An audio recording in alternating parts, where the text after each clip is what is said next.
शुभ सकाळ सगळ्यांना. हे बघा आता सकाळी सकाळी वहिनीचं झाडायचं चालू होतं. गावाकडची सकाळ बघा, मस्त पाणी वगैरे तापत होतं. बसले होते मी आणि किरण भाऊचं त्यांचं चालू होतं, गाईंचं सगळ्यांचं आवरायचं.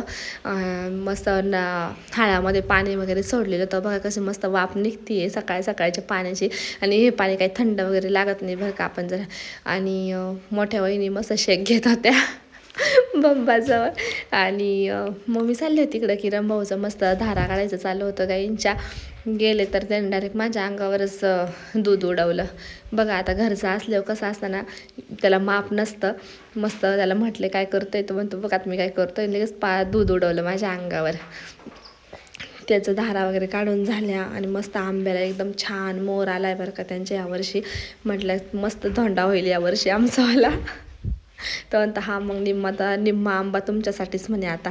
मग दूध वगैरे काढलं त्यांनी आणि त्याच्या मागे लगेच बकरीचं पिल्लू लागलं बरं का. आणि त्याचे बकरी काही त्याला दूध पिऊ देत नाही वाटतं ना, मग त्याचं नाव भुऱ्या ठेवलेलं आहे त्यांनी. आणि त्याला वाटलं मला कधी दूध देईल, आणि तिकडं वहिनीच चालू होतं रांगोळी काढायची वाटतं तिला, पाणी वगैरे सडा टाकत होती.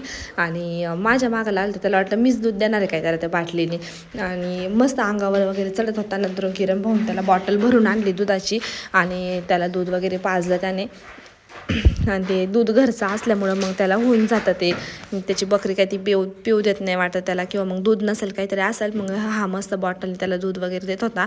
ते झालं आणि मग मी तिकडे गेले बोरी खाली. म्हणजे आता हे वहिनींचे वगैरे रांगोळी वगैरे काढायचं चालू होतं. मस्त रांगोळी काढली त्यांनी.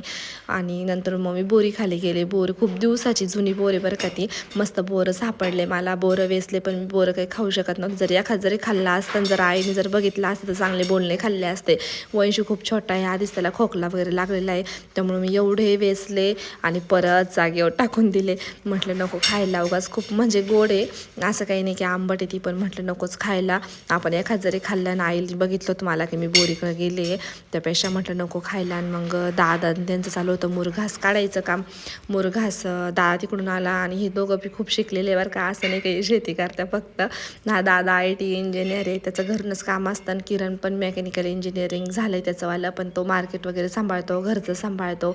सकाळी त्यांची खूप कामं असते. सकाळी इतकी पहाटे लवकर उठताना ते 6 वाजेपर्यंत सगळे उठलेले असते. आपल्यासारखं नाही का आपण 7-8 वाजता उठतो. आता मी सुद्धा इथे येऊन इतकी मस्त आरामात 8-9 वाजता उठते, पण यांचं सगळ्यांचं काम चालू असतं. सकाळी 9 वाजेपर्यंत त्यांचं सगळं गाईंचं त्याचं आवरून झालेलं असतं.